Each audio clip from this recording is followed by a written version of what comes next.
Hi guys, it's Rick here from Tone Zone. I'm at Hidden Track Studios today to talk to Oz Craggs about producing. We're going to go through his mixing board behind me, amps, heads, microphones, and we're going to sit down and talk to the artists that he's worked with.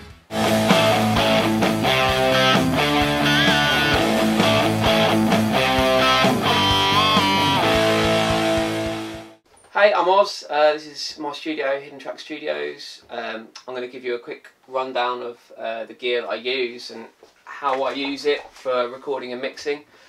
I work in what's called a hybrid workflow between analog and digital. So I'll kind of talk through how I like to do that. Firstly, I use a program called Nuendo, which is made by Steinberg, similar to kind of Cubase. Most people are on Pro Tools or Logic, so it's a bit of a different software, but I've always used Cubase for 15 years, so it just feels really comfortable to me, and I actually really like it. I feel like you can kind of do things, everything you can do on, you know, other software that you can do on this, and it's just kind of quite a nice, you know, workflow and stuff with it. I'm on PC. I've got a Carillon PC that was custom made. I've always had kind of Carillon PCs because they're just really reliable and I don't really have issues with it. It runs really well. And I use an SSL Alpha Link converter, which gives me, that is currently running 24 in, 24 out of analog to digital. You can run it more, but that kind of does me at the moment. And I suppose the centre hub of my studio is the SSL Matrix, which I bought from a producer called Ben Hillier, who recorded Depeche Mode's last record with it. He flew it out to New York, recorded Depeche Mode's album on it, flew it back, and I bought it. So it's had an interesting life, this desk, and it's really great. I won't kind of go into too much about what the desk can do because it can do so much stuff, but it's the perfect desk for kind of someone that does a lot of analog stuff and uses outboard, but still wants to kind of work alongside a DAW and software and stuff. So it kind of, you can basically simultaneously control analog stuff like it is at the moment. And you can press that button and it goes into, completely switches into a controller for your software. So you can do a lot with that, which is really cool. I use now the Unity Audio Rock speakers, which sound really great in here. When I changed monitors a few years ago, I had quite a few companies send me demo speakers and people bring stuff down for me to listen to, and I was listening to speakers 2 or 3 times as expensive as these and just not really getting on with them. I kind of knew what I wanted to hear and knew how I like monitors to sound, so I was kind of looking for the perfect speaker, and as soon as I heard the demo Unity Audio Rocks that they sent down, I knew they were going to be the ones that I was going to have. The company were really cool about it because I was actually mixing at the time, so I carried on using the demo ones while they sent me a new pair which were in the live room being burnt in, so I had basically a loop of like a really heavy, I think it was Pay No Respect, a band I record, just on loop going through the speakers in there for a week while they were burning in, while I was still working on the old ones, so it was quite funny really. It was just 24 hours of Pay No Respect in my live room for a week. So they're really great. I've also got these little Logitech computer speakers. That's just to give a kind of more of a hi-fi idea of what's going on in the mix. Since I've had the Rocks, I actually use the computer speakers a little bit less because I feel like if I get it right on the Rocks, the computer speakers don't really tell me anything that I don't know that the Rocks aren't telling me. But they're nice to have there. It's just sometimes it's good to get a change of kind of reference if you're kind of stuck in on a mix and you kind of need to kind of just change your perspective briefly. I quite like that. I'll talk through some of the outboard that I use and abuse in recording and mixing. I'll go through my racks and you can see. So it starts off with preamps really, and the mic preamps. So I've got quite a few different ones, starting with the Audient ASP800. This is actually, as far as I'm aware, the very first production unit of this preamp strip. I've always been a massive fan of Audient. I had like loads of stuff from them over the years. I used to work on an Audient console. I've got Audient interfaces. Amazing company, really well built, really great sound, and their preamps have a sound all of their own, which I really love. That has become part of kind of the kind of range of preamp tones that I like and that I always use. What's cool about this is it's also got two what are called I think they're called retro channels or something like that, but they basically have transformers and distortion and everything else on it, so you can kind of like add some character in on the first two, which are really great. They usually end up on overheads for me, because depending on the kind of genre we can go quite thick sounding overheads or quite bright just with the preamps, which is awesome. Probably my overall favourite mic preamps, which I use on pretty much everything, are the Brent Averill 312s, which are racked up vintage API mic preamps, and they've just got a character that just seems to just work on everything for me amazingly well. Drums, vocals, guitars as well sometimes. They just sound awesome. The DIs are amazing on them. They're just great. I love them.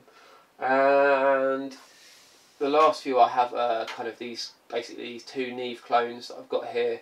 This was made, I can't remember the company that makes that, but it was made, that was one of a kind, made for me, and that's an Avidis MA5, both kind of loosely based on a Neve 1272, which is the preamp section of a 1073 mic preamp. Really cool, really smooth, kind of fat characters, sound. Love them on guitars, that's the main place I use them, and kind of sometimes on kick and snare depending on the style. And I've got a purple Bismarck, which is cool. I like that on certain things. It's got a really great DI as well. Again, they're all just different flavours. Nice to kind of, if I hear a source, I kind of know generally what I want to go with. After that, I've got lots of analog EQ, which I've kind of built up over the years and really love the sound of. This is an Arsenal Audio 2-channel EQ, parametric EQ.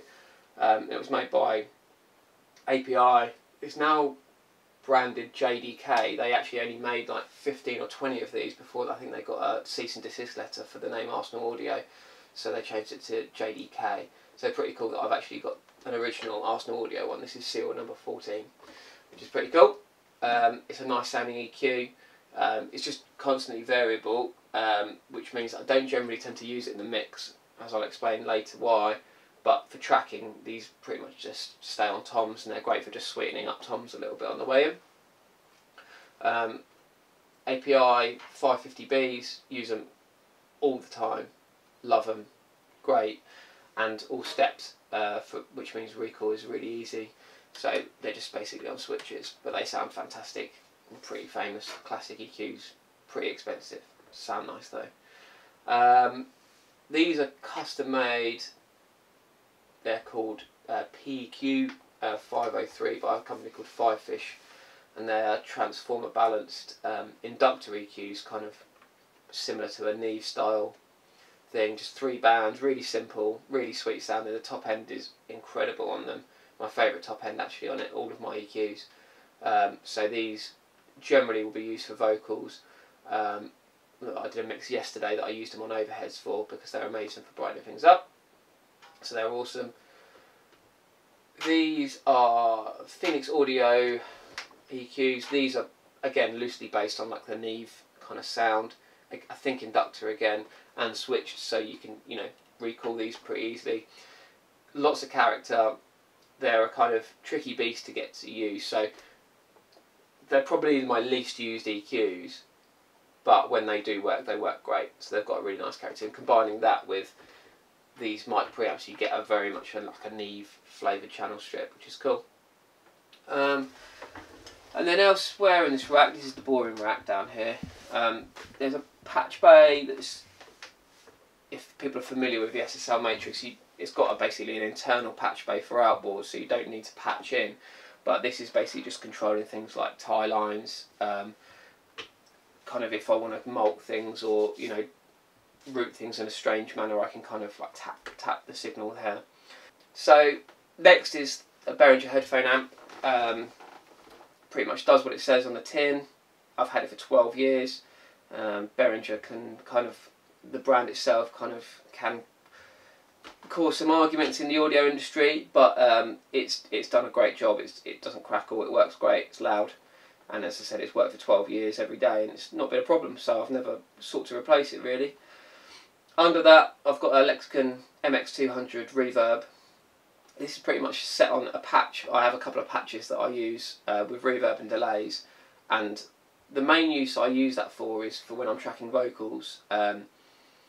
I do all of my tracking, anything that's being monitored is coming straight from a desk, so nothing goes through the computer and monitoring, especially like headphones, because I find that even with low buffer settings, the latency does affect a singer's headphone mix. So I do it all in analog headphone mixes, which means that if people want a bit of reverb or delay, I've got an outboard reverb ready to kind of blend in. So it's a really nice sounding unit. I have used it in mixes as well.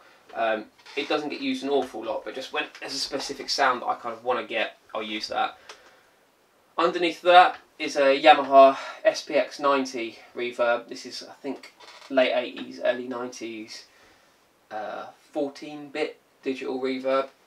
Really crappy, really grainy, and it sounds amazing, and it's become a huge proponent of my drum sound. I've been using it for a while, and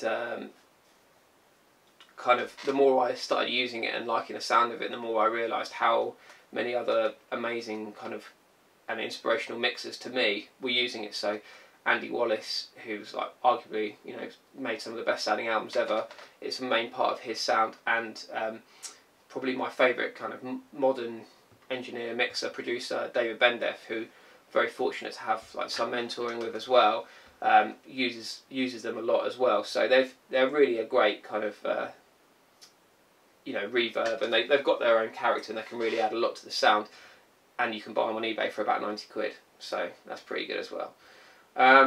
Underneath that, this is a atomic amplifier. This is essentially like a model-in kind of guitar processor type deal.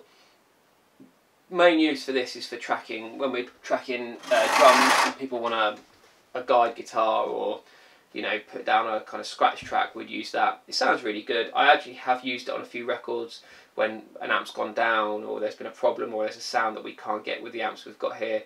We've gone to that, and or for speed, if we want to kind of lay some stuff down really quickly on an overdub session, we've just gone to that, and it sounds amazing.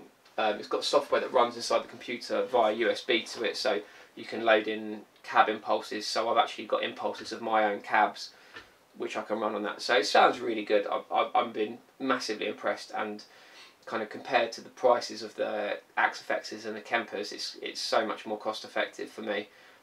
Being someone that does use a lot of real amps and, you know, tube amps, I didn't really want to spend a few grand on something that is going to get used a few times. We've got our heads held high, so now we'll make a change. Say hello to... So this is my arguably my favourite part of my control room. This is where I get to distort and compress everything, which is the most fun you get as a producer and a mixer. I've kind of built up this collection of compressors and stuff over the years, really learning kind of about what I like things to sound like, or not being able to do something and figuring out how I can do it, and kind of been replacing, if I really like a certain kind of plugin or something, having listened to the kind of analog versions of it and kind of seeing if I prefer it or if it brings anything to the table. So it's quite an eclectic mix of compressors, and I really love all of them. They've all become really, really important to me. There's not anything in here, there's not anything I can, that kind of doesn't really get used. They all get used an awful lot. So I'll run from kind of top to bottom with it. At the top, it's probably the most kind of strangest one, which you definitely won't have seen one before, because there's only one in the world. And this is it.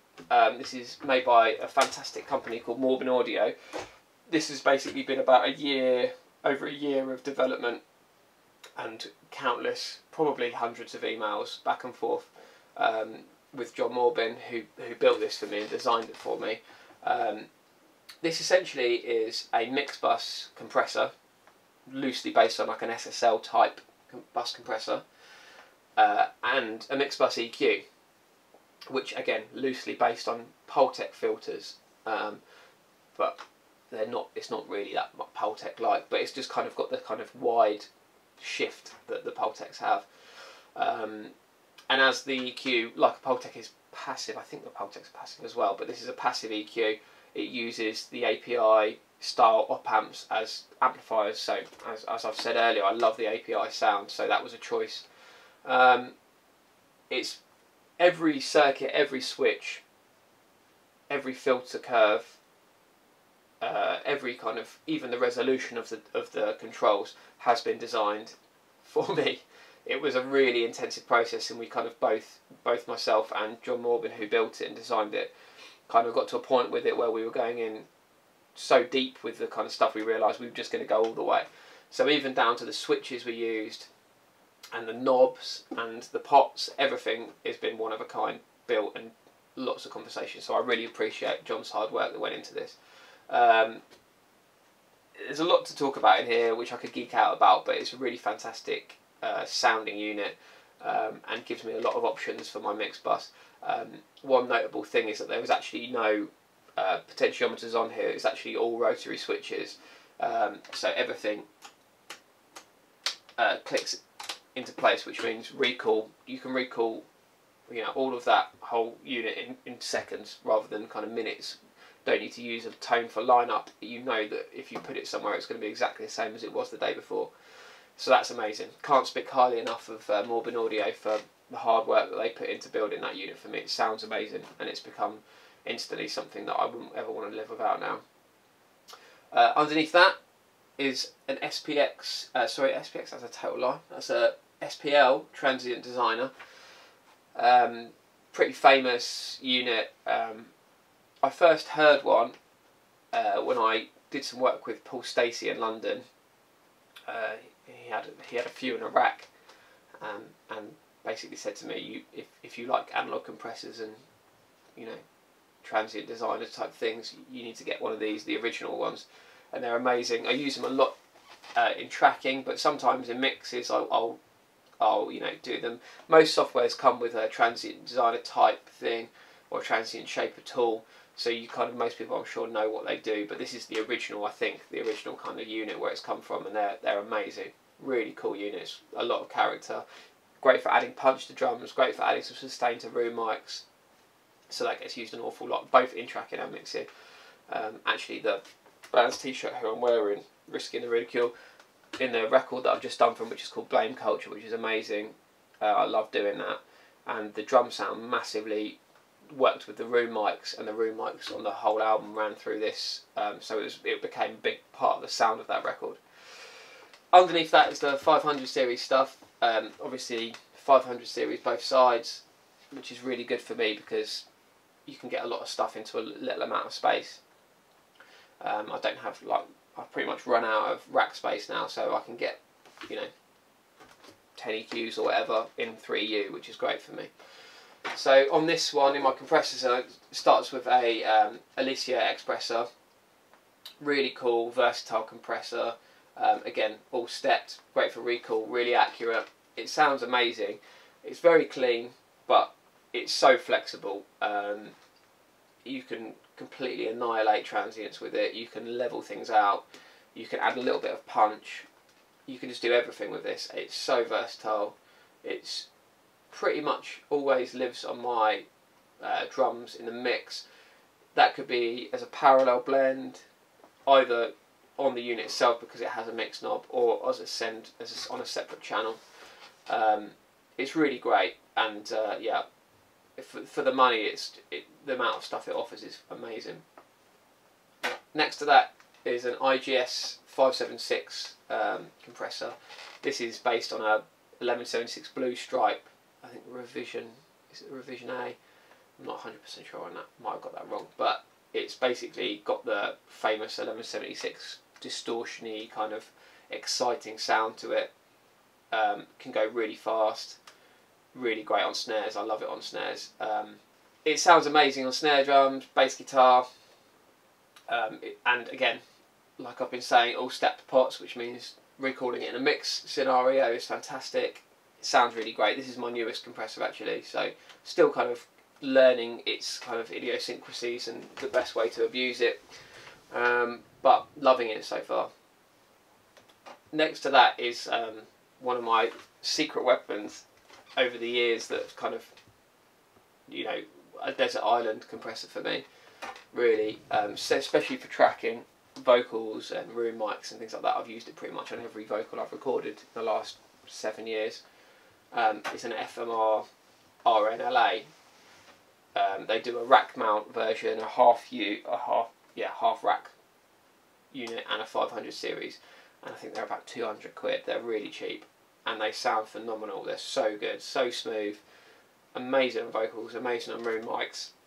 You can just do so much with them, and they really do sound great. They've got their own unique sound that no other compressor has.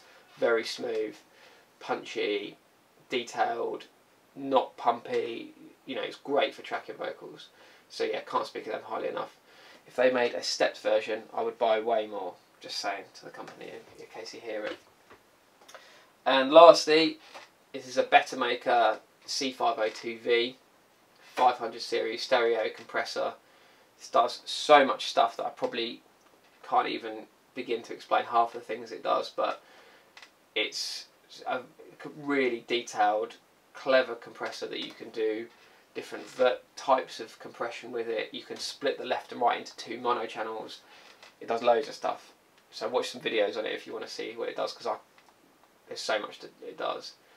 One thing that's worth noting is obviously it's got a USB cable that's going into it. The reason why is that there is actually a plug-in that runs in my computer that controls it. So it's analog compressor that's digitally controlled, which means that when I open up a song that I've been mixing on, all the settings get instantly recalled 100% accurately to where it was when I set it. So this has become a really important compressor. It sounds amazing on loads of things.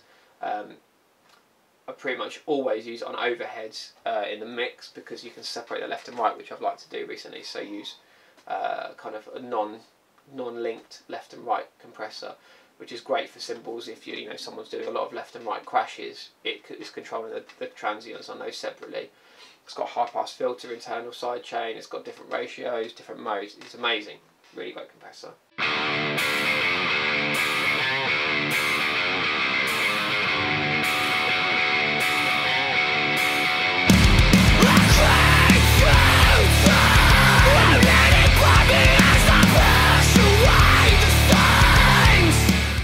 So, as I said before, I work in a hybrid fashion between the computer and the desk and analog outboard and you know, outboard reverbs and stuff. And everyone has a different workflow method to do that. A lot of people, I think nowadays, are trying to find ways to incorporate their gear in a way that can be recalled easily, and means that if people want to make a tweak to a mix, it doesn't take an hour of setting up. So everyone, I think, has a different method to do that. How I've found the best way for me and my setup now, it relies heavily on the idea that the matrix just recalls so accurately. And you know, it's got total recall on it. It also saves your patching. So if I've put a compressor somewhere or an EQ somewhere on the desk, inserted it on the channel, it remembers that I've done that. And so every time I open up a session or recall the desk, it instantly remembers where I've put things. So that instantly helps me a lot. The faders recall really accurately as well. They're all motorised and they recall super accurately. So that's really good. How I tend to split it out is, rather than using any of my outboard as kind of hardware inserts, actually everything comes out onto my desk as channels, and I tend to group things down a little bit. So the session I have in front of me, which is a record I'm currently working on for a band called You and Again Gravity, this is a kind of a good way of seeing kind of how I'm splitting things up. So my channels basically come out as drums, like a drum bus. This would be the close mics and the room mics coming in on that. Sometimes the room mics will go to a different channel depending on how much of a role they play in the sound. If it's coming out like this, with no parallel send, I usually have the expressor on the drums, using the mix knob just to blend in a little bit of compression. Next, to have overhead separately. Again, that's usually got the Better Maker on it, left and right overheads. Next to that is, this is a dummy channel. Actually, this is the snare being sent to this, but it doesn't actually be used in the mix. I'm using this to basically crank an effect send, which goes to the SPX90, which I've explained, and then the SPX90 comes back in on channels 1 and 2. So these are the reverb returns. The reason I do it this way and don't use the actual reverb return on the desk for mixing is that I can actually kind of automate levels of the reverb throughout sections of the song, which is great. So, you know, so you'll probably be able to see that in this mix, in certain sections of the song, I might bring the faders down. Well, like you see there, just kind of like tweak the reverb return levels, so it kind of becomes, you know, you can really automate it, which is a huge part of my workflow, is automating things to kind of change section to section. Next to that is bass. Depending on the sound we've got, I usually don't often have to use any outboard on the bass, because I've usually got the sound that I like on the way in, with the compressors and the EQs that I've mentioned, so it comes just basically back out as a clean channel. But it's nice to have, again, automatable level in front of me, and it's great just to be able to kind of, you know, solo up the channel at my fingertips. If I want to just listen to something, I can get it there. How guitars come out really depends on the band and how much guitars play a role. Sometimes they just might come in, all the guitars might just come in as a stereo pair, or if this band have a lot of guitars, there's actually 3 guitar players in the band, so I'll tend to kind of break up rhythm guitars and lead guitars, so they've got a separate channel again for automation. And also, if I just wanted to listen in on you know, what someone's doing or what's happening in a certain section, I can just solo out my leads, for example. Again, I might use a compressor or an EQ on certain guitars in the mix, just depends really. After that is a vocal. This is a stereo group for vocals. All my vocal processing for the mix will be done in a box. I've found like some chains with compressors and EQs, software plug-in ones, that I really like, that I'm really happy with. I will process vocals on the way in with compression and EQ, so in the mix it's just generally kind of sweetening, so all my vocals get grouped together, and all my automation on vocals is done in the box, because my vocals get automated so much. It's actually easier for me to do it just, you know, on the separate channels inside the software. And then all my effects that I would use on the vocals in the mix, which is usually a reverb, a slapback, a slapback delay, or maybe an dotted eighth note delay depending on the mix, a quarter note delay, a stereo widener, a throw delay, and sometimes distortion in parallel. So I use a lot of effects on vocals come in on a separate channel as well. Again, really great for when you're mixing or when you're working on something and you just want to hear what the dry vocal is doing, or what the reverbs or the effects are adding or taking away. You can just literally cut them in and out, which I haven't found an easy way of doing on the software, because usually you'd have to scroll down, find the channels, mute them, or mute the sends, whereas here it's just instantly that or instantly that, which is really cool, which is really helpful for me. So that's generally how things come out into the real world in my analog setup. As I've explained, from there the whole mix will run through the mix bus into this processor, and this EQ and compressor will be over everything in the mix, and that will get printed back in. All the analog stuff will get printed as a stereo pair back in, and that's pretty much how I do things. And it means that if there are tweaks to be made, what I can do is that all of these compressors and EQs can recall very accurately and very quickly. So getting back to the sound of the mix takes me, from completely recalling everything, between 5 and 10 minutes tops. So I can get the mix back pretty accurately very quickly. So that's how I've learned to do things, and my workflow, which I think to some people is strange, but it works for me. It's constantly been refined as well, so that's kind of how I'm doing things at the moment.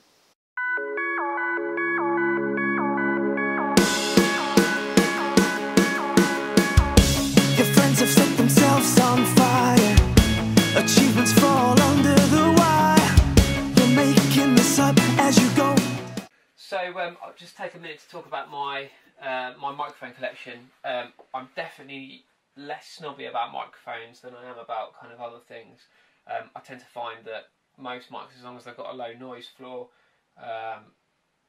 they have a character that I like. So some of the mics I use are pretty inexpensive, but they have a sound that I like, and I find that just having a good collection is great, because you know, you hear something and you know what kind of response you might want to use or what kind of sound you're trying to get. You've got a lot of options with microphones. My most favourite microphone in the world, which anyone that's recorded with me will know from how many times I use it, is an SM57. It's a £100 mic that I just love on everything. I have about 5 of them that all sound different. Most of my SM57s are labelled with notes about which one they sound like, because they all sound different. I have even custom made ones that are bent as well. So I do love these. I have loads of dynamic microphones for drums, you know, guitars, bass cabs, you know, brass or whatever. I generally use dynamics on as many things as possible. Love Audix mics. Obviously I love the Shure stuff as well.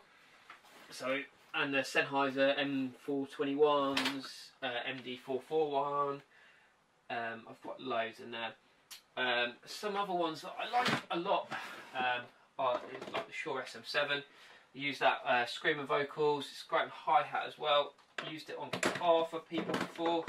I see a lot of people use them on snare drum. They're not the one for me on snare drum, purely because I don't trust drummers not to hit it and break it. And I find that maybe the kind of proximity effect you don't get as good, because the capsule is just so much further away. So I do prefer a 57 on snare, or an i5, or a Bayer M201. So yeah, I've got ribbon mics in there as well in these boxes.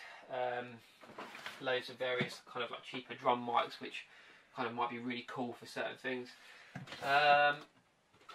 This is one of my favourite large diaphragm condensers. Don't really see people talking about it that often. It's Audio Technica 804050. I've had a few of these in the years. Actually, the first studio I worked at, where I was assistant, where I was trained, used a pair of these all the time for loads of things, guitars, vocals, and they loved them. And they are really, really good microphones. And I think people call them a sleeper microphone because they just sound so great, but you know, they're relatively inexpensive. You know, I think they're about, I'm not sure how much they are, I think they're kind of 700, 800 pounds, but they perform like a really super expensive, you know, as good as the large diaphragm condensers go, really. Got an 80k large diaphragm, got other bits. These are kind of my other condenser microphones. So I use a pair of Rode NT5 small diaphragm condensers. I've got a few other weird little small diaphragm condensers that I find online cheap that look interesting, so I think I'll give them a go. Like, this is some Superlux. This was like £20. It looked cool, so I thought I'd give it a go. And it's fine for hi-hats or something like that. It does the job. This microphone is one of my favourites for vocals, and it's really not an expensive microphone. I think they're about £300 if you can still get them. It's called a Studio Project C1, which looks like that. It's really bright, so it has to be used on the right vocal, but I find pairing that with the right microphone preamp and getting a singer quite close to it for the proximity effect, you get a really larger than life, super rich, super present sounding vocal. And that's actually what I used on the Risking the Ridicule album. I've used that for Ben Mills, loads of people. So people with like a big kind of powerful male vocal, that is a great mic to use. And lastly, I'll show you another couple of microphones that are very, very popular at the moment. If I can get this back in. Space is a premium, as you can see. Microphone, another kind of brand and model of microphone that you're seeing a lot of people talking about at the moment, which I'm lucky enough to have a couple of, is the Aston microphones. I have a pair of these. This is from the first production run of Aston mics. They're now obviously award-winning microphones, but I have a pair of these Aston Origins. Really great, unbelievable value for money. I think they're a couple of £100 each. Really unique sounding microphones. Loads of character.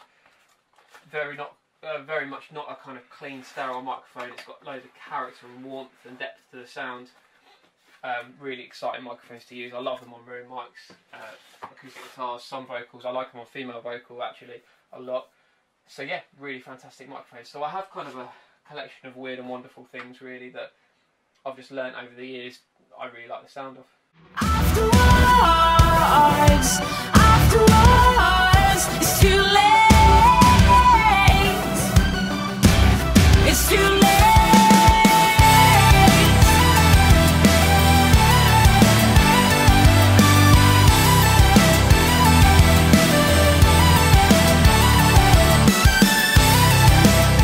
Right, so this is my kind of collection of amps and cabs that I've got here. It's pretty much everything. There's a few bits and bobs that aren't here, but generally this is everything that I have kind of at my disposal at the studio to record with. Firstly, this is my kind of live space to record in. Obviously not the biggest live room in the world, but when we were designing the studio, we spent a lot of time making sure this room sounded great for a small room. So there's a lot of low-end management in here, so this whole wall is kind of a tune trap to the kind of modal responses of the room, so it's very tight in the low end. This room sounds amazing for kick drums in here. And also, I don't know if you can see from the camera, but there is actually no parallel surfaces. Every two kind of parallel points are at least 6 degrees splayed, including the ceiling and the floor, so the whole room is kind of this odd shape, which for a small space sounds really great. So it is a nice space to work in. Again, you know, obviously with small rooms they're kind of harder to make sound good, but this room I'm really pleased, and you know, all the bands that are kind of listed, all the drums have been recorded in here and the guitars have been recorded in here, and it works really well. There is a few bits of treatment. Obviously this is an RPG kind of absorber and diffuser that they put in. It's pretty awesome when, you know, pretty much the world's best acoustic design company have their offices in their factory less than a mile from your studio. It helped, and they've been fantastic. They're actually involved in some of the design, so big shout out to RPG. Thank you very much. These panels that you can see, these were actually, I designed these and helped build them with my friend James. We covered this whole road in dust making these. So what these are, if you're going to be able to come over here and I'll grab one. Essentially it's a broadband absorber. It's 4 inches of rock wool, so it goes down reasonably low, and also on the other side it's actually it's a bit more reflective, so you can really kind of tailor the sound of the room. And because it's on this kind of rail system that runs around, I can actually place it anywhere in the room, hang them like that, so you can build dead spaces and live spaces. And because it creates a cavity behind it, actually lowers the effective kind of response of the trap as well. So they've worked really well. They're really hard to make, but I'm actually really pleased with how they've come out. So big shout out to James. Thanks very much for helping me with that. He also made this as well. That's definitely not my handiwork. So this is, yeah, we'll talk about my amps and cabs and stuff. It might be worth mentioning, obviously that's my tie lines to the room, 24 mic lines and 8 kind of headphone lines, but you can kind of rewire them. It all goes to a patch base, so I can kind of shift it round. So amp wise, I'll start off with the weird and the wonderful Fender Vaporizer combo. This is an all valve, I think it's 10 watts, it might be 12 watts or something like that. Really low wattage valve amp. I did a record for a guitarist called Lewis Foreman. He's a phenomenal kind of bluesy kind of jazz guitarist, and he wanted to record with, he had a Fender combo, valve combo, and we recorded it because it was so part of his kind of tone and his sound. And I realised it was a sound I just couldn't kind of capture from anything I had, so I was immediately on the hunt for something a really Fendery kind of character, quite vintagey tone, you know, outsounding amp. So I kind of stumbled across these, and they're fantastic. They sound like they look, absolutely mental. Doesn't get a lot of use, but when it does, I really like it. It's got a really awesome noisy spring reverb that sounds great, and you can just basically crank everything up full. It's got a button that does that. It basically makes everything on full, called Vaporize. It's pretty crazy, but I like it. It's cool. I'll go to some of my pedals. They're here. I do have another pedal board out there, which is kind of the less used stuff, but this is the kind of my main kind of stuff that I use during recording guitars and bass. Firstly, I'll start off with arguably one of the most important ones, maybe other than the Boss tuner, is the Dark Glass B7K. I've been using this for my own bass with Feed the Rhino as my main kind of preamp tone for a good few years, and anyone that's worked with me knows how much I really love this pedal, how it's so important to a lot of what I do. I'm fortunate to work with Dark Glass as well, and be one of their artists, so great company. I think by this point most people know how awesome they are and how ahead of the game they are with bass tone stuff. So yeah, if you play bass and you like a bit of grit on your bass tone, definitely check one out because they're amazing. Some other cool stuff, I've got Fender Blender, which is just an absolutely noisy octave fast thing, pretty wild. Boss, you know, noise suppressor and tuner, normal stuff. Tube Screamer 808, really cool. This is a really cheap copy of a Tube Screamer, but it's got more gain, so sometimes that could be nice for kind of certain things. This pedal I absolutely love. This cost me £20 and it's pretty damaged and pretty cheap. But as crazy as it sounds, the noise it makes is the nicest noise.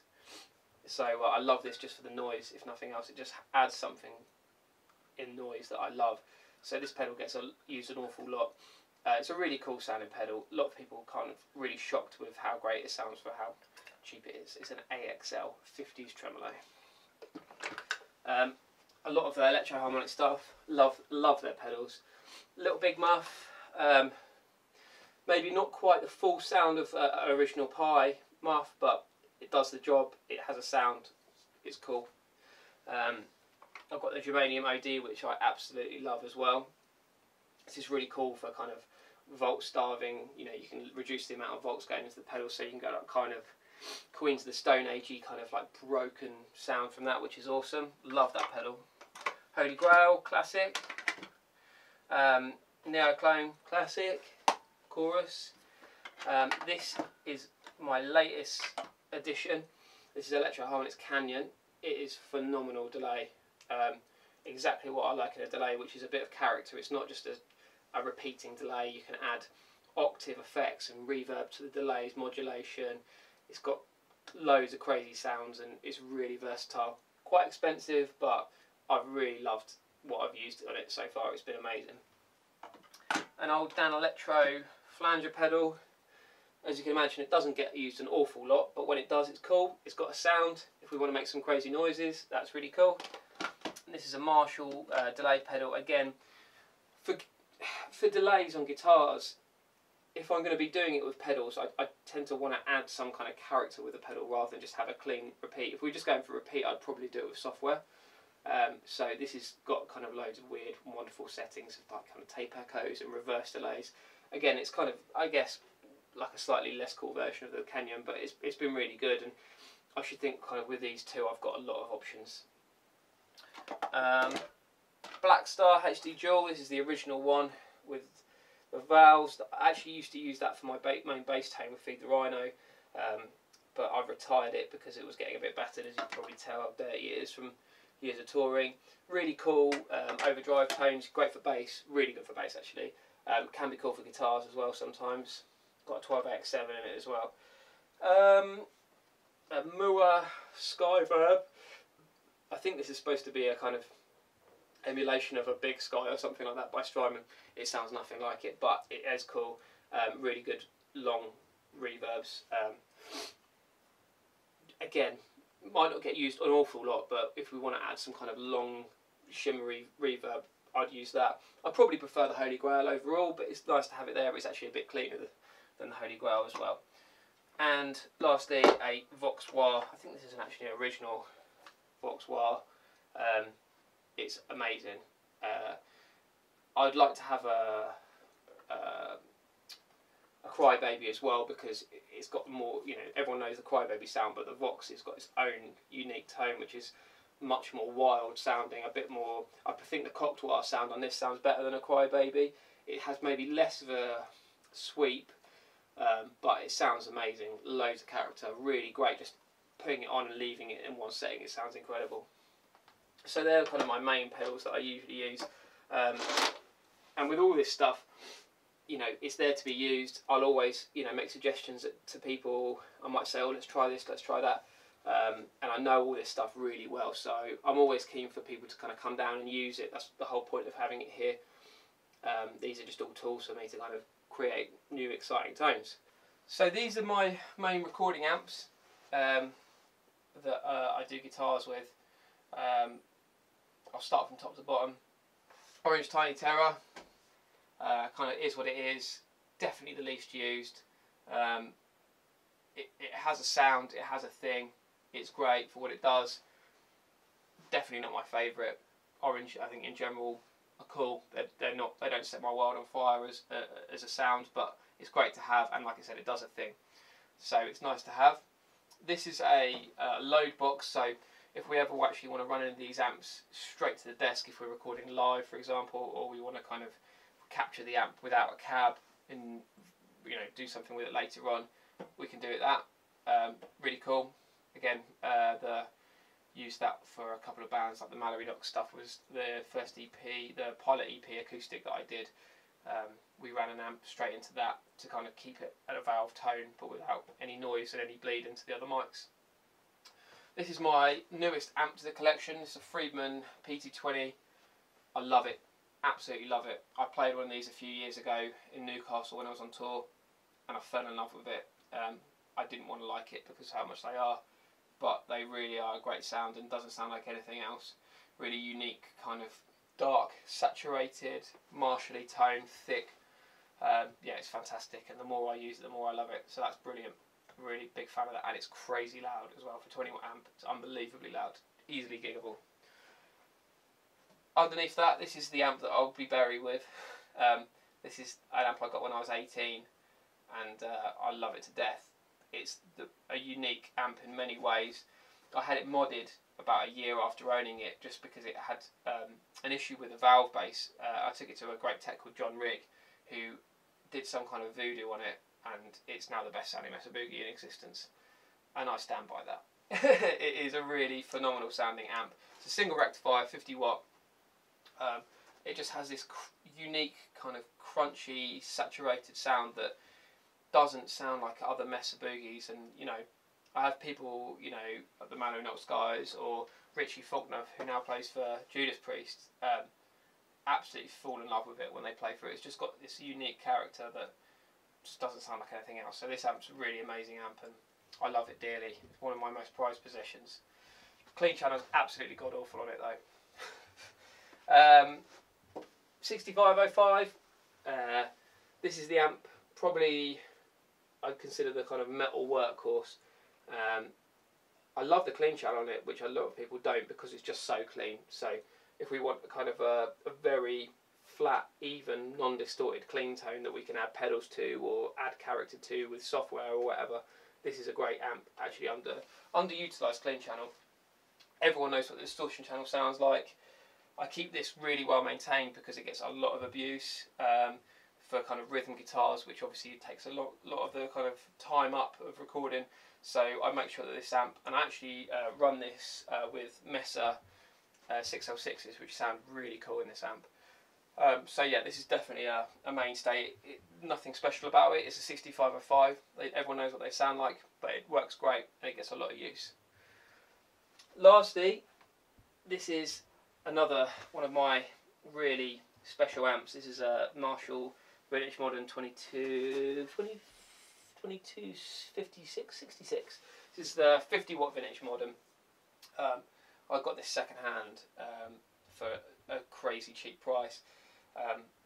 It was brand new, it still had its tags on it. It was from a Marshall collector who bought it just to kind of try, basically. It's such a great amp. They're not popular at all. People didn't get on with them. They discontinued them after a few years. They're very difficult to use. It's not a traditional setup with kind of maybe just, you know, gain and EQ. This has got this really kind of complex system of different gain stages, bass gain, treble gain, and depending on the gain stage it loads each of those pots differently.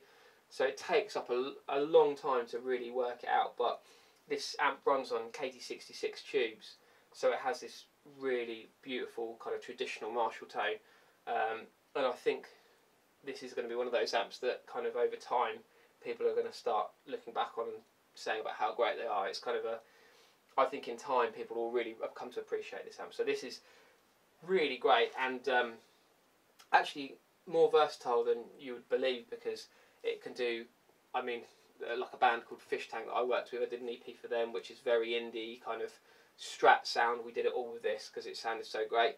And then I did a track for Neck Deep, and I also used just this amp for everything, because it can just do from clean to distorted really well, and it's kind of a get out of jail free card in an amp, really, because all of these have got such a unique sound, and they can all be quite fickle beasts to work with. They either sound good or crap, whereas this just does everything, and you can make it sound good with anything.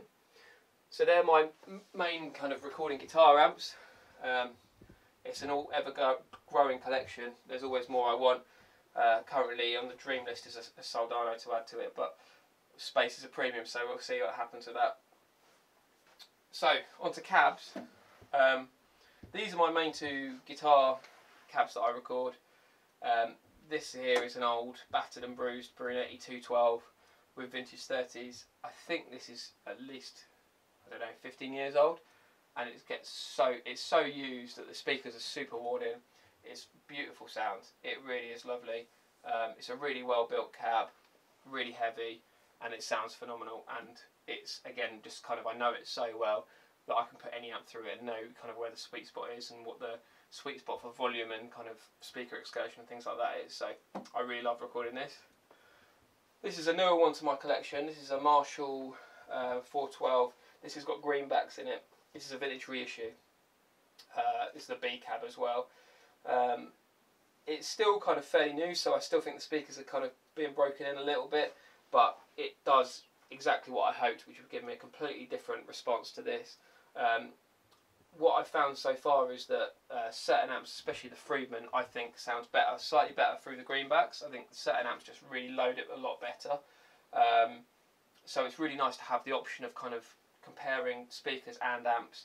You can really build up a really wide range of sounds just from kind of swapping these parts, these elements of a sound. It really is super versatile. I would say 80% of all my guitar recordings are done on the Brunetti and then 20% on the Marshall. If guitarists want to bring down their own amps, I always kind of say, if it's a good amp and it's something that, you know, I feel like would add to my collection, bring it down, especially if they're comfortable with it and it's a unique sound. Where possible, I always record through my cabs, just because I think every cab responds differently. Every cab has good speakers and bad speakers, and the more time you spend recording a cab, the more you'll learn things like that. And as I said, I mean, volume, nominal volume of cabs is so important, because I think every cab has a point where it sounds great and then it sounds terrible. And I think it does take a bit of learning to figure out that. So where possible, I like to record my own, and these are the ones I record with. So going on to the bass side of things, you'll notice that there's no bass heads here at the moment. That's because the bass heads I've got are out with my band Rhino. They're kind of in various different places at the moment, so they're actually not here at the studio. I have a few different things. I usually use PV bass heads, solid state stuff. Sounds great. I load it up with pedals and we get that character, but quite often bass players bring down their amps if they want to use amps. Recently I had Maven in, they brought an amp head down, we ran it through this and it all sounded awesome. So this is, I use Ashdown cabs, that's what I use live as well. This is my trusty 8x10 that I use for Feed the Rhino live. That's why it's got the Feed the Rhino scrim on it, but I use it here for recording as well because it sounds awesome. This scrim looks nice on stage with that stuff, and it also covers up a multitude of sins, which I'll reveal to you. If you can see that on the camera, but it's pretty dented. Can thank the band This Is Hell for that, for abusing that. So shout out to This Is Hell for abusing my cab on tour.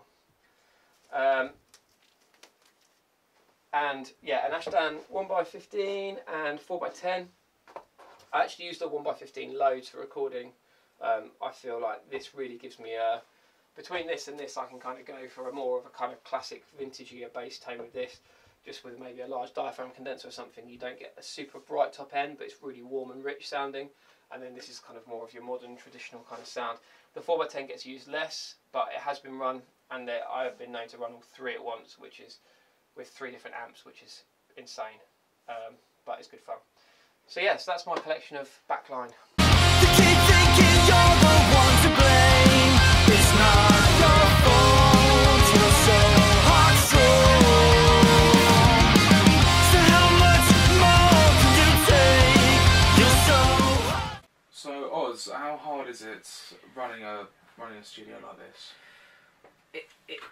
It has challenges. It has its challenges. I try and make sure that I have as much fun here as possible. That's one thing that I've learned over the years, that even in the times where I'm working 16-hour days, 7 days a week like I am at the moment, you've got to enjoy the process. But you know, it is hard. It's not an easy job, and it's the hours really the hardest thing, just how much time it takes, and making sure people, you know, you're working on deadlines for people and stuff like that. So when you are working, what do you listen for? What do you want from a band when you're in here with them?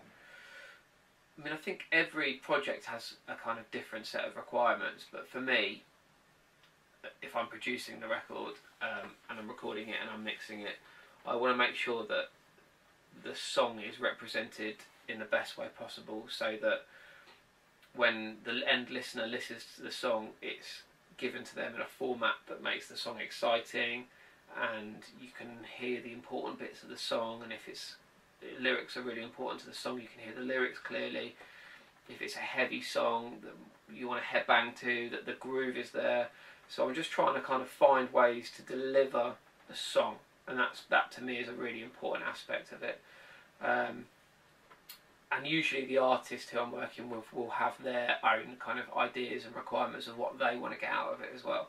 So it's kind of finding that nice balance between making something sound nice and pleasing to the ear, but also delivering a song in the best format possible. So I'm always trying to find ways to do that. It might be making suggestions during the tracking process of kind of maybe tweaking a drum fill, or, you know, adding a guitar part, or, you know, putting in a guitar slide from section to section, but really making sure that if, you know, the sections feel really good and the whole song takes the listener on a journey through it, and the listener knows what's coming, really. Because of course you work with Risky and the Ridicule here, who are a very politically motivated band, yeah. So when you do them, because also they're quite punky as well, and yeah. they're very hybrid genre. Yeah, definitely. So what do you have to do for them to sort of allow them to be them?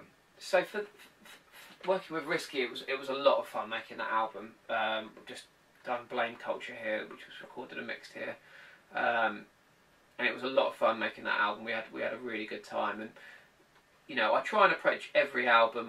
A lot of it will be kind of talk to the band, have kind of discussions with what they want to get out of it as well. What we stumbled across as a way of making that record, which, you know, I have done in the past, but it just works so well on this album. It really defined the album. Was the first day, or the first few days of the record, the band set up live. So Matt, the drummer, was in there, and all the other guys were in here. Scott, and everyone was in here. So Jim's guitar was through the, you know, guitar thing in here. Dave's bass was DI. Scott had a mic, and we just played the record live. All the songs were recorded live, pretty roughly, but they were kept, and it kept that live band feeling.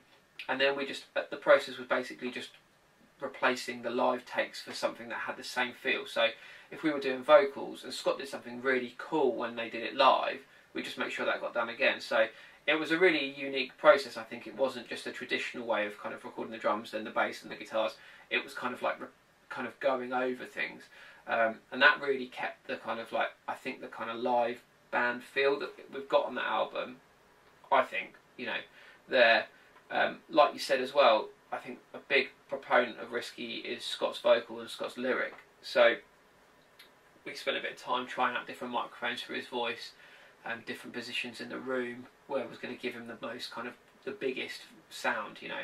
and I love the vocal production we actually got on the album. I'm really proud of that because it sounds like he's in front of you. You know, we didn't use a lot of effects or reverbs or anything like that. It's very much a dry vocal, and that gives the listener kind of the idea that Scott's kind of in your face, and it helps add a lot of kind of articulation to his vocals. But I mean, he's a phenomenal lyricist as well. Some of the lyrics like inspiring and dangerous and brave, and it was honestly a pleasure to be involved in that, and a lot of goosebumps moments when I was doing that album with them. So yeah, fond memories. So you go from working with a band like Rescue and Ridicule, and then the next day you're working with Skies, yeah, who are synth pop, yeah, sort of indie, yeah, folk at the same time, yeah, everything in between.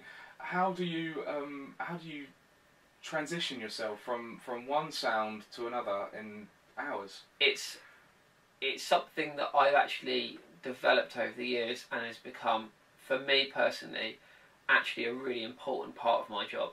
Is that myself and Chris, my assistant, generally will try and book projects that are as different as possible next to each other if we can.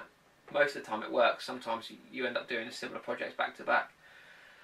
So yeah, like you said, one day I could be doing, you know, Feed the Rhino, my own band, something really heavy. The next day I could be doing a really kind of gritty punk record like the Risky one. It could be Skies, it could be Native People, it could be Mallory Knox, it could be Maven. You know, it could, you know, you go on a journey of different genres, and it's really important to me to be able to have that. It keeps it fresh for a start.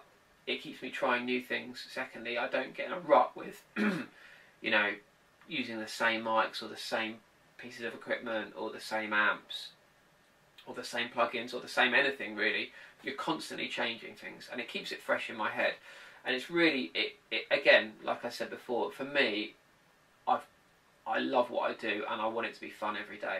And changing the genres keeps it really exciting for me. I don't find it stressful. I find it the opposite. I find it like a palate cleanser.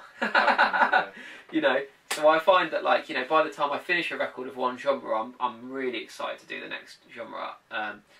And you know, and what also is really interesting about doing that is that you might find a technique. When you work with an indie artist, you might find a technique that you go, well, that's going to work really well with a metal band that I record. And you kind of get to this point where you can kind of take concepts from one genre and put them into others, and give people new sounds. And hopefully, you know, I never want to have a sound and want people to come to me because I sound like me. I want bands to sound like them. But no man is an island, and, you know, I do have a sound, I do have a process that, you know, I can't take away even if I wanted to, because it's just me. And I think that aspect of it is developed from working with so many different genres. I think, you know, it's a big part of what I do, I think. So, and it's something that I would want to always do. So, carrying on, what's been your biggest challenge to overcome? I mean, there's been so many challenges over the years of doing this job, and I think kind of getting this studio built and set up was a huge challenge actually. I started from I worked as an assistant in a studio when I started when I was young, and then when I first went on my own, I had a small home studio, and to go from that to this place and having this place built to the standards and the kind of quality that the studio was built was extremely tough and stressful. And I was 22 as well, so, you know, I was young and kind of desperate to have somewhere more professional to work from, and I was in need of somewhere more professional to work from. But building a studio to this standard and this level takes time and costs a lot of money. So it was a 3 or 4 year process from you know, finding the place, building it, you know, everything else. So that was really stressful. In terms of the job, I think the hardest, you know, challenges of the job in general is kind of balance of time, I think. Things take a long time to do, and if you want a great result, sometimes that might mean putting in more hours. So just managing time and trying to kind of manage having a life outside of the job is hard as well, you know, and trying to kind of maintaining a social life and having that time away from work, which is really important, is hard with this job, and It's, you know, I think every producer or any, you know, engineer will say the same thing. It's just trying to find the balance is extremely difficult. Challenges with, you know, day-to-day work, I try not to see them as challenges. I mean, I try not to see them as anything as negative. I see it as a process, really, and what could be start off as a problem or a challenge end up being what makes the album great. So I'll give you an example for that, like the Risky album I was saying about, you know, that we did it all live. I think that the reason we did that from memory was because on a few days one of the members couldn't be there, couldn't make it. So we said, well, we don't want you to miss, we don't want to get something wrong when you're not here and it be a problem for when you come in, so let's do it this way. So having that challenge of having people not present all the time, the thing, set up an opportunity to work in a new way, which really defined the sound of the album. So it's how you overcome the challenges that make the job fun, I think, and that makes every session unique. So yeah, it's hard to say. I think every project comes with a unique set of challenges. That could be the songs, that could be the instrumentation, it could be, you know, personalities in the band, or kind of the dynamic between members, making sure that everyone's happy and feels like their voice is represented in the studio and their ideas are understood. So yeah, every session has unique challenges that you know you enjoy and you see as kind of part of the process. So you were talking about working with Mallory Knox earlier. How is it to work with a band like that? That not only, you know, because you have bands come to you and they're independent, but you have Mallory Knox come to you and they're associated with so many different things. What's the ins and outs? How's that? It came about from, I started working with them really a long time ago. The first time I worked with Mallory Knox was when they did, they just released Pilot EP, and we did a live session, like an acoustic session, all done live, of the songs of the Pilot EP. We did it in a day. It was all done in a day, and it was pretty stressful, but it was good fun. And that was probably 2010 maybe, 2010, 2011 possibly. And since then I've kind of worked really closely with them. We got on really well. I think there's a good kind of work rapport with me and the band, and because I've been with them for a long time and a fan of their music, I think they feel like there's a kind of level of trust there with me, that I'm going to respect what they're doing. You know, I'm into what they're doing, and I try and hopefully understand what they're trying to do with each record, and kind of I feel like someone that can kind of, you know, be of help to them, I guess, whatever it may be. And I've been involved in pretty much, yes, I mean, we did the Pilot EP, and then the acoustic stuff for the Pilot EP was then used on the Signals Deluxe. So that was their second release, with Signals, that they did with Dan Lancaster. And the deluxe version, I think, had some of the acoustic stuff that I did. Then I did all of the demoing and a lot of the writing, you know, in the kind of demoing phase, ironing out some things and pre-production, whatever was done here for Asymmetry. And that was really great, working with them on that. It was a really fun session to do that. I think we were a few weeks down working on that. And then we did the same thing again, kind of working with the band in the kind of demo, you know, tweaking of the writing and the pre-productions for Wired as well. That was started, I think, late 2015. I could be wrong. Yeah, that sounds about right. Yeah, maybe 2016. I'm not sure, but it was done over a kind of period of time for Wired. One of the songs that we actually worked on Wired that didn't get used on the final record was a song called 89. And they actually used the version that I did as a B-side to their record store release of Wired, which was like a limited edition vinyl. So that was really cool to see that song come out, because it's a really great song. I think they felt that ultimately it didn't have a place on the record, just because the record had such a unique kind of character. But it was great to see that song done. And then we did the Unwired EP, which was the kind of the reworked versions of certain songs from Wired in a kind of more chilled, kind of cleaner versions of the songs, which was really cool. And it seems to be a lot of people are really liking that, so we did that together. I also did their cover of Yellow, which came out really recently, which is kind of I think they've used it as a kind of away for kind of mental health charities to kind of promote what they're doing. The band are really feel really strongly about kind of promoting mental health well-being and raising awareness of the issues and stuff. A lot of Wired draws on personal experiences of the band with, you know, issues they've faced and journeys they've been on personally, and I think they're really keen to kind of promote the message and spread awareness for that. So that's what they used the cover of Yellow for. So yeah, it's been great working with the band, and I really love them as guys. I think they're a fantastic band, and it's been a real privilege to work with them. I hope it continues. That's great. So we'll go back now to Skies. Yeah. Did they come to you originally saying, yeah, we're this indie band, and you reworked them, worked with them closely? Yeah. How does it feel going to see them last week when they sold out? Yeah, sold out the Porterhouse, yeah. 300 people. How does that feel for you to know that all your hard work and their hard work has come together to culminate in something like that? Skies are, I mean, I'm really fortunate that I get to, you know, work with a lot of bands that are kind of, you know, in the process of kind of becoming something really great, and I see what goes into it, and it's a great part of my job. It's something that I love so much, is the pride you feel when you do see a band and you start working with them when they're a new band and they, you know, play in local pubs, and you see the journey they go on to playing festivals and headlining big venues and, you know, selling out Courthouse and stuff. So it's incredibly, you know, you do feel really proud. I think Skies are worth mentioning because the amount of hard work and, you know, they put into it and self-belief they have is phenomenal, and it's been an absolute privilege to work with them. It really has. They're constantly growing as a band, as people, as musicians, as writers, and it's been really has been great to work with them.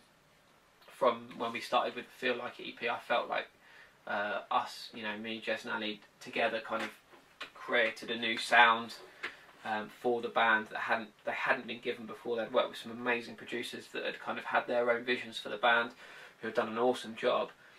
You know, I myself heard something about them that I would represent differently, and we took a chance, and they took a chance on me to kind of do that, and that's came out as the Feel Like It EP, which we all were really pleased with, and I think it's a sound that is unique, and we've kind of just basically developed that over the years, and they've incorporated that into being a really epic live band as well, and putting on a great show. So yeah, the kind of culmination of that journey so far was watching them at the Courthouse, sell it out, play a great set, loads of energy, just such an amazing atmosphere and really great vibe in the venue. So yeah, loving watching those guys grow, and you know, I think this is just the start for that band. I really do. Yeah, so we've talked about you producing different music. Now, when it comes down to your own music with Feed the Rhino, how do you now approach music differently when you're writing, because you know Absolutely, yeah, absolutely. I mean, I think that, you know, obviously this is what I have done every day for 15 years, and it's kind of what I live and breathe and sleep and dream about production. So it's so kind of inherent in everything I do that even as a band member, I can't remove myself as a producer. I think I just am a producer. Cut me open, I bleed production. So when we're writing, I think I'm approaching the writing process as a producer as well. I think very much about kind of how the songs would be represented on the record, how the flow would work, the instrumentation, the kind of groove, the tempos, and it's become just part of the writing process. And to give credit to the other guys, you know, James, the guitarist, is probably the predominant writer of the band. We all write heavily, but James probably would write the lion's share of maybe the riffs or the songs. But, you know, absolute credit to him. He can write something, and knowing that how my process as a producer and the kind of way I like to strip things back and kind of focus in on the details, he will leave the details purposely unfinished to kind of deliver me a kind of overall thing that we can shape together and work on together. And, you know, writing with Feed the Rhino is, honestly, I can say it's probably the most fun I've ever had writing with any band. It's so good. There's no ego. Everyone gets involved. Sam writes my bass lines. I write Chris's drum parts. Chris writes lead vocals. Lee writes James's guitar solos. Like, everyone is happy to get involved in other people, and no one feels any, as far as I'm aware, no one has any issue with someone else getting involved in their parts, and it makes it for a really unique experience where we're just working on the song. There's no kind of personal ego or agenda with what we're doing. We just want a great song and a great result. So it's a really fun process to be a part of, actually. It's probably the thing I love most about the band, is writing with them, because it's really creative and kind of, you can just be super expressive. And like I said, it helps in the recording process, because all those kinks that we're ironing out in the writing just fall in line with me producing it. So I think that's why I have ended up producing all the records. I certainly always kind of don't expect that I'd be doing it, you know. The more the band has grown, you know, and the more we've been allowed kind of budgets from record labels to, you know, do records properly, I've always said to the band that I don't assume that I'm going to be doing it every time. I'll always say to them, would you like to work with someone else? There's always a discussion. But the band, I think, feel very comfortable with me doing it because of how I write, I think, and they've always been happy with the results, so that's end up coming back. It's good. So, as you say, 15 years now. Yeah. Producing, band member, Mallory Knox, things going. Where do you see yourself in 10 years' time? In 10 years' time? That's a great question. Where do I see myself? I just want to kind of carry on doing what I'm doing, if I'm being completely honest. You know, I want to progress. I want to make even better sounding records than I'm already doing. I want to work with more cool bands. I want to start having more days off. I want to start going on holiday more. But, you know, I love what I do. I just hope that I get to do it for as long as I can and kind of keep progressing. And, you know, I've felt like over the years of doing it, the kind of level of band that I've got to work with has increased, and kind of, you know, the more you do and the more of a name you get for yourself, you know, the more high profile stuff comes in. I don't really, you know, have any kind of desires to never work with kind of more up and coming bands, because I love it. It's part of, I think it's a great part of the job, and I think most producers do feel the same. It's the development of watching the growth, and it's so exciting, and it's you're in a privileged position to watch someone take a song or a concept as a small band, and then 2 years later they're, you know, playing on big stages and playing it to thousands of people singing it back. It's so rewarding. So I never want to lose that. But yeah, I'd like to kind of work with as bigger artists as I can and keep giving people as good, you know, a good service and make great sounding records. The music industry is kind of shifting and changing as well, so it's interesting to see the process of that, and, you know, see where I fall in and what, you know, what's relevant. But I hope I get to make cool sounding albums for as long as I can, basically, and wherever that may be, maybe on a beach somewhere. Oz Craggs, it's been a pleasure to have you on the channel today, and we thank you. It's been great. Thanks for having me, and thanks for coming down. That's great. I'm sure we'll work with you a lot more in the future. I'm awesome. looking forward to it. Nice one, man. Thanks very much. Cheers, guys.